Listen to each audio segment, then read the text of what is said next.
আচ্ছা বলেন তো বাসায় কি সবসময় বসে থাকতে ভালো লাগে? তাহলে মনে করলাম যে একটু পরে মাগরিবের আজান দিবে আর ছেলে নওজোয়ান মাঠে গিয়েছে খেলতে।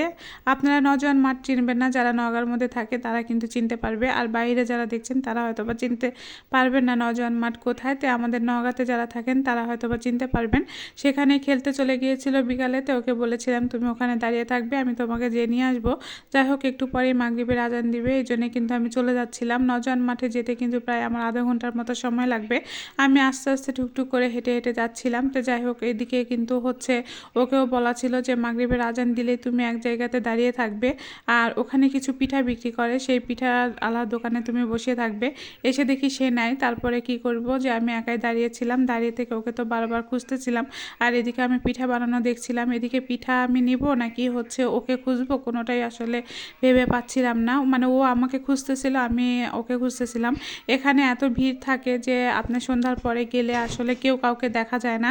আর কি বলবো, এখানকার পিঠাগুলো যে এত মজা আমার দেখেই তো বেশি লোভ লাগছিল। আর আজকে চিন্তা করলাম যে যখন এখানে এসেই পড়েছি তাহলে কিছুটা পিঠা নিয়ে যাব। তো যাই হোক এখানে কিছুটা পিঠার অর্ডার দিয়েছিলাম যে আমাকে কয়েকটা পিঠা দেন, আর পিঠার অর্ডার নিয়েই কিন্তু তারপরে হচ্ছে আমি ওকেও খুঁজতেছিলাম। তারপরে দেখি যে হাত বাড়িয়ে দিয়ে সে আমাকে ডাকতেছে যে আম্মু আমি এখানে। ও আমাকে খুঁজতেছিল, আমিও ওকে খুঁজছিলাম। আর এই জায়গাতে এমন কোনো খাবার নাই যে মুক্তির মোড়ে পাওয়া যাবে না। মুক্তির মোড়ে সব ধরনের খাবারগুলো কিন্তু অনেক টেস্টি। যাই হোক অনেকে কিন্তু সাদা পিঠা খায়, আমাদের নওগাঁ অঞ্চলে মানে উত্তরবঙ্গে কিন্তু অনেকে হাঁসের মাংস দিয়ে আসলে চিতাই পিঠা খায় বা সাতপুতি পিঠা খায়। আমরা বলি এটাকে সাতপুতি পিঠা, আপনারা কে কী বলেন সেটা আমি জানি না। আমাদের নওগাঁর ভাষাতে বলে সাতপুতি পিঠা বলে, কেউ চিতাই পিঠা বলে, কেউ আবার এটা হচ্ছে ধনিয়া পাতা দিয়ে পছন্দ করে, কেউ লালি দিয়ে পছন্দ করে, কেউ বা আবার হচ্ছে মাংসের ঝোল দিয়ে পছন্দ করে। যাই হোক এখানে যে যেটা পায় সেটা দিয়েই খাচ্ছে। এক জায়গাতে হচ্ছে বিক্রি হচ্ছে মানে কালাই আটার রুটি। তো বিভিন্ন জায়গায় বিভিন্ন ধরনের এখানে জিনিস বিক্রি হয়। আপনি কুশলি পিঠা খেতে চাইলেও কিন্তু পেয়ে যাবেন, পাটিসাপটা পিঠা পেয়ে যাবেন।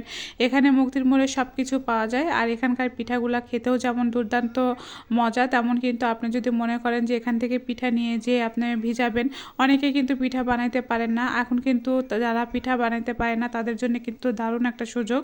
মনে হয় যে যখন হচ্ছে পিঠা বানাইতে পারবেন না তখন বাসায় শুধুমাত্র গুড় আর দুধ জাল দিয়ে কিন্তু এখান থেকে পিঠা নিয়ে যেয়ে ভিজাতে পারবেন, কোনো সমস্যা হবে না, সুন্দরভাবে ভিজবে। তো যাই হোক আমি এখানে কয়েকটা শুধুমাত্র খাওয়ার জন্য কিনেছিলাম। আর হচ্ছে এদিকে ছেলেকে বললাম যে তুমি খেলে এখানে খেয়ে নাও, তো বলছে না বাসায় যেয়ে খাবো। তো এখানে এসে আবার এই খালাটাকে কিন্তু সেদিনও ভিডিওতে হয়তো বা দেখেছেন, এই খালাটার চাপড়িগুলো কিন্তু খুবই মজা হয়। আর এখানকার পাটিসাপটাগুলোও কিন্তু অনেক মজা। যাই হোক আমি বাসায় পাটিসাপটাটা বানাই, কিন্তু দোকানের পাটিসাপটা কেন জানি আমি খেতে পারি না। আর এদিকে পাটিসাপটা ছিল, তারপর ঝালের কুশলি ছিল, মিষ্টি কুশলি ছিল, বিভিন্ন ধরনের কুশলি ছিল। আর এখানে তো বললাম না যে বিভিন্ন ধরনের খাবারের আইটেম পেয়ে যাবেন, এখানে লাচ্ছি পেয়ে যাবেন, সব কিছু এই মুক্তির মোড়ে আপনি পেয়ে যাবেন, সাথে চাও পেয়ে যাবেন। তো যাই হোক আজকে কিন্তু এই পর্যন্তই।